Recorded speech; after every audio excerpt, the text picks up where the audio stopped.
کیونکہ جنتی ساری چیزیں نور کی ہیں، اور براق بھی جنتی ہے، اس لیے نور کا بنا ہے۔ دنیا کی بجلی کی کیفیت، اگر یہاں پر کوئی سائنس پڑھنے والا اسٹوڈنٹ ہے تو بتائے بجلی کی سپیڈ کتنی ہے؟ کوئی نہیں، تو پھر میں دس دینا جی۔ پر سیکنڈ 12,500 کلومیٹر ایک سیکنڈ میں بجلی سفر طے کرتی ہے۔ فقیر چونکہ لیکچرار بھی نا کام رستہ پہلے، اس واسطے صرف اساں یہی نہیں پڑھا، سو بھی پڑھیا۔ وہ وکری گل، مولوی کہڑا بچارے پڑھے ہوندے، لوکاں دے ذہن بن گئے مولوی کہڑا پڑھے ہوندے۔ اسی ہے نا جنہیں قرآن نہیں نہ پڑھا، جنہیں دین نہیں پڑھے، وہ بالکل ان پڑھ ہے، پاویں جنی مرضی دنیا پڑھ جائے، اصل تعلیم تو یہ ہے۔ تو اس لیے علماء کی قدر کرو، اپنے امام کی بھی قدر کرو، اپنے علماء کی بھی قدر کرو، اپنے علاقے کے جتنے علماء ہیں ان کی قدر، وہ بھی انسان ہے، اگر کسی سے کوئی ہو جائے تو پردہ پاؤ، اگر ہو جائے تو پردہ پاؤ، نہیں پا سکتے تو پھر چپ کر جاؤ، پیچھے ہٹ جاؤ، لیکن ٹول نہ بجاؤ۔ تو وہ مصطفیٰ جان رحمت جب براق پر سوار ہوئے، اب جہاں پر براق کی نظر جاتی تھی، جہاں پر اس کی نظر جاتی تھی وہاں پر اس کا قدم ہوتا تھا، اتنی سپیڈ کے ساتھ جا رہا تھا۔ بندہ تیز جاندہ ہوئے نا تو راج کو سنگی ساتھی موٹر سائیکل تے جاندہ ہوئے تو کوئی سنگی ساتھی آواز مارے تو شامی آ کے لاما دے، قاری صاحب تسی لنگے میں آوازاں مار دینا سنے ہی کو نہیں، میرے تو سب دیکھیا ہی کو نہیں کر سکے۔ جناب میں دیکھیا کوئی نہیں، مجھے نہیں پتہ چلا، میں تیز تھا مجھے نہیں نظر آئے۔ اب موٹر سائیکل پہ جائے کتنی سپیڈ ہوگی، شہر میں بڑا چل رہا تیز تھے 50 نہیں تو 60 تے ٹر پوے دا، اس تو اگے تیز جائے تو پھر دیکھے تو منہ ہی پڑنا جی، راشی جی اتنا ہوتا ہے۔ تو براق وہ نور کا بنا ہے اور سپیڈ اتنی ہے جہاں پر نظر جاتی ہے وہاں پر اس کا قدم ہے، اور مصطفیٰ کریم وہاں سے جاتے ہوئے بھی آپ نے زمین کے نیچے موسیٰ علیہ السلام کو دیکھ لیا۔ آج لوگ کہتے ہیں نہیں جی تسی ایتھے پڑھ دیو کوئی سرکار ویندے پہ، اسا کہ چلیا تو اتے دی گل کرنا، حضور تے کب زمین دے تھلے بھی ویندے پہ، اور ایڈی سپیڈ نہ جاندے ہون تے پھر بھی موسیٰ علیہ السلام نو ویکھ لیندے۔ اور حضور کا فرمان کیا، رأیت موسیٰ یصلی فی قبرہ، میں نے دیکھا موسیٰ علیہ السلام کو۔ اب علماء کا ترجمہ یہ ہے کہ میں نے دیکھا موسیٰ علیہ السلام کو وہ نماز ادا کر رہے تھے اپنی قبر میں۔ وہ شاہ کہتے ہیں نہیں نماز کا تو ٹائم ہی کوئی نہیں سی، نماز کا تو ٹائم ہی نہیں تھا، اور پھر گزر نہ ہو امام نے اور موسیٰ علیہ السلام کار پراؤنا آ جائے تو بندہ مسلح پا کے نفل شروع کر لوے، انہوں نے کہا کیسا عجیب بندہ، میں تو پراؤنا آیا ہے میزبانی نہیں کرتا، نفل پڑھی آمدہ پہ۔ یہ میزبانی کے معاملات کے خلاف ہے، اور گزر نہ ہو امام الانبیاء نے اور موسیٰ علیہ السلام نفل پڑھے، ایسا نہیں۔ جب حضور گزر رہے تھے، حضور کی سواری جا رہی تھی، موسیٰ علیہ السلام ہاتھ بن کر مصطفیٰ جان رحمت پہ لاکھوں سلام، رأیت موسیٰ یصلی فی قبرہ۔ لفظ صلاۃ کا ایک معنی درود بھی ہے، لفظ صلاۃ کے 4 معنی، ان میں سے ایک معنی درود بھی ہے۔ تو اشاق بتاتے ہیں جب مصطفیٰ گزرے تو حضور نے فرمایا میں نے دیکھا موسیٰ علیہ السلام کو، وہ قبر میں کھڑے ہو کر مجھ پر درود و سلام پڑھ رہے تھے۔ اب وہ موسیٰ علیہ السلام ہیں قبر میں، حضور ہیں براق پر، اور براق کی سپیڈ اتنی جہاں پر نظر جاتی ہے وہاں پر اس کا قدم ہوتا ہے۔ اب حضور پہنچے مسجد اقصیٰ میں اور موسیٰ علیہ السلام وہاں پر۔ اب پہلے موسیٰ علیہ السلام قبر میں، حضور کی سواری گزر رہی ہے، اور حالانکہ مکہ شریف سے مسجد اقصیٰ میں جانا ہو تو رستہ تو دوسرا ہے، پھر وہ سرخ ٹیلے کی جانب سے لے کر کیوں جایا گیا مصطفیٰ جان رحمت کو؟ اس لیے کہ وہاں رستے میں موسیٰ علیہ السلام کی قبر مبارک آتی تھی، اور حضور کو وہاں سے اس لیے گزارا گیا تاکہ لوگوں کو پتہ چل جائے بزرگوں کے مزار پر جانا مصطفیٰ کی سنت ہے۔ اور حضور جب وہاں سے گزرے تو موسیٰ قبر میں ہیں، اور اسی سپیڈ کے ساتھ براق جا رہا ہے۔ جب مسجد اقصیٰ میں پہنچے تو موسیٰ علیہ السلام مسجد اقصیٰ میں ہیں۔ مطلب یہ تھا کہ براق جتنا بھی تیز چلے نبی کی سپیڈ سے پھر بھی پیچھے ہی ہے، نبی کی رفتار اس سے بھی کئی گنا زیادہ ہے۔ اور پھر وہاں حضور نے امامت کی؟ امامت کی تو پھر حضور کو امام کیوں بنایا؟ اس لیے کہ پہلے جو جتنے صحائف تھے، جو صحیفے اتارے یا جو آسمانی کتابیں اتری تھیں، ان کا معاملہ، ان کا حکم، ان کے جو نفاذ تھا وہ ختم ہو چکا تھا۔ اب چونکہ حکم حضور کے قرآن کا شروع ہو چکا تھا، شریعت مصطفیٰ کی شروع ہو گئی تھی، اس لیے کہ وہ تاج جس کی وجہ سے دوسرے انبیاء کے تاج کو روشنی ملنی تھی، وہ چمکتا ہوا ستارہ چونکہ آ چکا تھا، تو حضرت مصطفیٰ جان رحمت وہاں پر جب پہنچے تو کسی نبی نے یہ نہیں کہا، حضرت سلیمان علیہ السلام نے یہ نہیں کہا جی میں تے بڑا تگڑا نبی سا، میرا تے حکم جڑا پرندے تے بھی چلدا سی، ہواواں تے بھی چلدا سی، جنہ تے بھی چلدا سی، انساناں تے بھی چلدا سی، نماز میں پڑھاواں گا؟ نہیں آکھیا۔ موسیٰ علیہ السلام نے یہ نہیں آکھیا میں کوئی تور تے جا کے رب نہ گلاں کردا سا، میں تے چپڑ تھپڑ مارا تے اسرائیل دی بھی آکڑ چھڑدا سا، میں رب دا جلالی پیغمبر کسے اور نے شان نہیں لبھی، میں رب نہ گلاں کردا سا، نماز میں پڑھاواں گا؟ نہیں آکھیا۔ عیسیٰ علیہ السلام نے یہ نہیں کہا، اس دور میں کسی کے پاس یہ علاج نہیں تھے، میں کوڑی کے بیماروں کو شفا دیتا تھا، میں غیب کی خبریں بتاتا تھا، میں مردوں کو زندہ کرتا تھا، بڑے کمال تھے میرے، میں رب کی روح ہوں، میں روح اللہ ہوں، اس لیے نماز میں پڑھاؤں گا؟ نہیں کہا۔ کسی اور نبی نے نہیں کہا۔ کیوں؟ اگر موسیٰ علیہ السلام نماز پڑھاتے تو وہ اپنی کتاب پڑھتے، داؤد علیہ السلام پڑھاتے تو زبور پڑھتے، عیسیٰ علیہ السلام پڑھاتے تو دوسری کتاب پڑھتے، لیکن ان کا چونکہ نظام ختم ہو چکا تھا، مصطفیٰ جان رحمت کو آگے کیا گیا، حضور تسی آؤ قرآن پڑھو، حضور تسی قرآن پڑھو۔ حضور نے سب کے سامنے قرآن پڑھا۔ کاش آج ہم بھی قرآن پڑھنے والے ہو جائیں۔ یہ پچھلے دنوں جب تحریک لبیک والوں نے دھرنا دیا نا، لانگ مارچ ہوا، تو 1 یا 2 دن کے لیے نا سروس بند ہو گئی تھی۔ آپ کی بھی ہوئی تھی؟ نہیں ہوگی نا؟ لوگ ایڈے پریشان کہ مرن کاڑے ہوئے پیس، کہیں تے دکانہ تے ٹوٹ گئے، جناب ہے ویکھو جی سروس کو نہیں آؤندی پی، چلدا ہی کوئی نہیں پیا، نہ نیٹ چلدا پیا، نہ کوئی کال آؤندی جاندی پی، کی مسئلہ بن گیا؟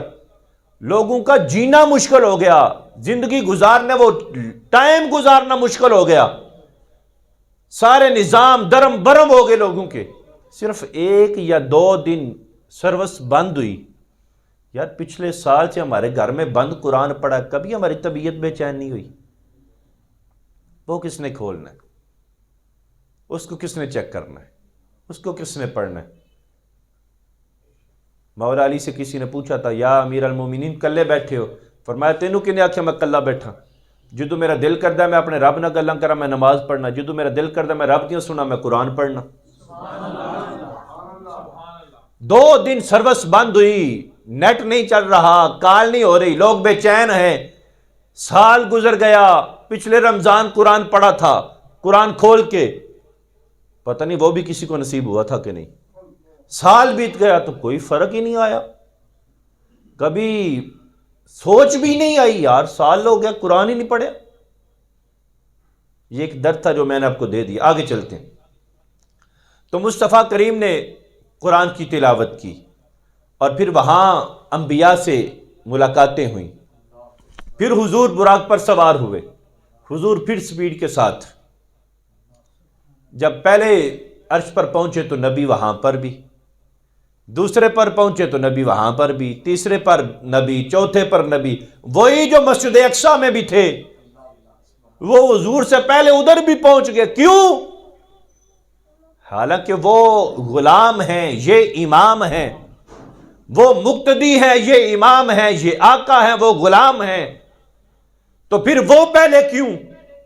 اس لیے کہ حضور جا رہے تھے براق کی رفتار سے، انبیاء گئے نبوت کی رفتار سے، اس لیے براق جتنے بھی ہو جائے نبوت کی رفتار پھر بھی زیادہ۔ اور پھر جب حضور پہنچے نا تو پہلے آسمان پر دروازے پہ دستک دی تو پوچھا گیا کون ہے؟ تو جبریل امین کہنے لگے میں جبریل ہوں۔ تمہارے ساتھ کون ہے؟ حضور کا تعارف کرایا گیا۔ اب پیچھے سے چکے آرڈر آ چکے تھے، اگر تو جبریل کلا آوے دروازہ نہیں کھولنا، حضور نو لے کے آوے دروازہ کھول. کیونکہ بعض اوقات ایسے ہوتا ہے نا، دکان کا مالک دکان پر رکھے ہوئے ملازم کو بھیجتا، جا یار فلانے بندے کو پیسے لینے نے، لے کے آویں، نہ دے تو بہر امی اتھے لے کے ہی آنے نہیں. تو فرمایا اگر تو حضور ساتھ آئے ہیں تو دروازہ کھولنا، ورنہ جبریل کے لیے بھی دروازہ نہیں کھول. جاؤ جا کر پہلے لے کر آؤ، اس لیے کہ ان اللہ اشتاق الی لقائک یا رسول اللہ، یا رسول اللہ رب کہندے آؤ میں تانوں ویکھنا چاہتا. اور پھر سارے آسمانوں کے روشن دان بھی کھول دیے گئے. کیوں؟ جب گزرنا حضور نے دروازے سے تھا تو پھر سارے روشن دان کیوں کھولے؟ اس لیے کہ رب کہتا ہے میں ہر روشن دان سے اپنے پیارے حبیب کو دیکھوں. حضور وہاں سے گزرے دوسرے پر، اور زمین سے آسمان تک 500 سال کا سفر ہے ایک عرش تک جانے کا، پھر اس کی موٹائی کا اتنا سفر، پھر دوسرے پر اتنا سفر، پھر تیسرے، چوتھا، پانچواں، چھٹا وغیرہ وغیرہ. حضور نے جنت بھی دیکھی، حضور نے جہنم بھی دیکھی، حضور نے سیر کی جنت کی، اور حضور نے جنت کی نہریں بھی دیکھی. حضور نے جنت کی نہریں بھی دیکھی. جنت میں نہریں کتنی ہیں؟ جنت میں 4 نہریں. کتنی؟ 4. ایک ہے شراب کی، دنیا والی شراب نہیں ہے. یہ وہ شراب ہے جس کا تذکرہ سورہ دہر میں 29ویں پارے میں آیا ہے، آخر پر سیکنڈ لاسٹ سورہ مبارکہ ہے 29 پارے دی 29 پارہ جو ہے سورہ دہر میں جس شراب کا تذکرہ ہے، شرابن طہورا، اس شراب کی نہر جنت میں. دوسری نہر ہے شہد کی، تیسری نہر ہے دودھ کی، اور چوتھی نہر ہے پانی کی. یہ 4 نہریں ہیں. نکلتی کہاں سے؟ یہ جنت میں ایک محل ہے اور اس کا دروازہ بند ہے، اور اس کی چابی کا جبریل کو بھی پتہ نہیں تھا. حضور نے جبریل سے پوچھا جبریل بتاؤ یہ نہریں کدھر سے آ رہی ہیں؟ حضور یہ تو نہیں پتہ. ایک فرشتہ حضور میرے علم میں ہے. فرمایا کہاں سے؟ حضور اگر آپ فرمائیں تو میں آپ کو وہاں لے چلتا ہوں. فرمایا چلو. وہاں پہنچے تو ایک محل تھا جس کے دروازے کے نیچے سے چاروں نہریں نکل رہی تھی. اس جنتی محل کے دروازے کے نیچے سے 4 نہریں نکل رہی تھیں. فرمایا اندر. حضور ایدی چابی تو دوسرے فرشتے دے کول. فرمایا بلاؤ. بلایا گیا. حضور چابی تے آپ دے کول. فرمایا چابی. فرمایا حضور تسی بسم اللہ پڑھو تالا کھل جاسی. سرکار نے بسم اللہ شریف پڑھی، تالا کھل گیا، دروازہ کھولا گیا، اندر گئے. اندر اس محل کے 4 ستون تھے جنہوں پلر آندے ہو، تھمب. 4 ستون تھے، ان 4 کے اوپر بسم اللہ شریف لکھی ہوئی تھی. پہلی نہر جو نکل رہی تھی وہ لفظ بسم کی میم کے گول دائرے کے اندر سے نکل رہی تھی. آپ سب یاد کر لو تساں بنانا ہوئے دا کلپ اپنا. لفظ بسم، لفظ اسم جو ہے اس کی میم کی جو گول دائرہ ہے، گولائی ہے، اس کے اندر سے نہر نکل رہی تھی. دوسری نہر لفظ اللہ کی ہاں کے اندر سے نکل رہی تھی، اور تیسری نہر لفظ رحمان کی میم کے گول دائرے سے نکل رہی تھی، اور چوتھی نہر لفظ رحیم کی میم کے گول دائرے سے نکل رہی تھی. یہ جنت کی 4 نہریں چاروں بسم اللہ شریف سے نکلتی. حضور نے ان نہروں کا بھی سیر کی، وہاں بھی وہ دیکھا، سارے معاملات دیکھے. اور حضور نے تو وہاں پر دیکھے، اور وہاں غار ثور میں ابو بکر کو پلا بھی دی. جب ابو بکر کو پیاس لگی، حضور نے فرمایا ابو بکر غار کے دوسرے کنارے ٹر جاؤ، پانی لب جائے گا. حالانکہ حضور تو اس وقت وہاں پر پہلی دفعہ گئے تھے. پہلے تو غار ثور میں حضور گئے ہی نہیں، نہ اس سے پہلے گئے نہ اس کے بعد گئے ہیں. تو اس لیے مصطفیٰ جان رحمت صلی اللہ علیہ وسلم نے 10 ہو گئے جی، لیں جی 10 کا کہا تھا، 10 ہو گئے. تو مصطفیٰ جان رحمت صلی اللہ علیہ وسلم نے فرمایا ابو بکر غار کے کنارے پر چلے جاؤ، پانی مل جائے گا. تاجدار صداقت چلے گئے. جب وہاں کر گئے پانی مل گیا، چشمہ نکل رہا تھا. نہ اس سے پہلے چشمہ تھا نہ اس کے بعد چشمہ تھا، لیکن ابو بکر کے لیے چشمہ تھا. ہمارا امام ہے، اساں تے پھر کھول کے گلاں کرنی ہے نا. نقشبندیاں دا تاجدار ہویا تو حضرت تاجدار صداقت نے وہاں سے پانی پیا. جب واپس آئے حضور نے پوچھا ابو بکر سریاب ہو گئے ہو، پانی پی لیا ہے؟ جی حضور. تو حضرت تاجدار صداقت نے تعریفیں شروع کی. حضور ایڈا میٹھا کہ شہد نالوں بھی بہتا میٹھا، ایڈا چٹا کہ دودھ نالوں بھی بہتا چٹا، ایڈا ٹھنڈا کہ برف نالوں بھی بہتا ٹھنڈا. اور یہ ساری حیثیتیں جنت کی نہر کی ہیں. یہ ساری حسلتیں جنت کی نہر کی ہیں. اور بزرگان دین نے لکھا ہے، روایات میں آتا ہے کہ وہاں پر چشمہ نہیں تھا، وہاں پر جو چشمہ لگایا گیا اس کا کنیکشن جنت کی نہر کے ساتھ کر دیا گیا. جس ابو بکر کو، اور پھر وہاں پر جبریل، آخری بات چلتے ہیں، تاجدار صداقت کی بات آئی تو ہم اپنے امام کی بات کر کے پھر ختم. حضرت جبریل امین جب وہاں پر سارے انبیاء مسجد اقصیٰ میں کھڑے تھے، مسجد اقصیٰ میں سارے انبیاء کھڑے تھے، جبریل امین نے حضور کا ہاتھ تھاما، مصلی پر کھڑا کر دیا. یہ آپ نے اکثر سنا ہوگا. کسی نبی اعتراض کیتا ہوئے جی اساں نہیں پڑھنی، کوئی بھی نہیں. کسی نبی نے اعتراض نہیں کیا کہ ہمیں امام کے اوپر اعتراض ہے یا ہم امام کو نہیں مانتے. امام بنایا جبریل نے، سارے نبیاں پڑھی. تاجدار صداقت کو امام بنایا مصطفیٰ نے، مولا علی کی پڑھی. جب جبریل کے امام پر کسی کو اعتراض نہیں تو سید الانبیاء کے بنائے ہوئے امام کے اوپر اعتراض کیوں؟ اس لیے کہ جس کو جبریل امام بنائے وہ بھی سب کا امام ہے، اور جس کو مصطفیٰ جان رحمت امام بنائے وہ بھی سب کا امام ہے. واخر دعوانا الحمدللہ رب العالمین.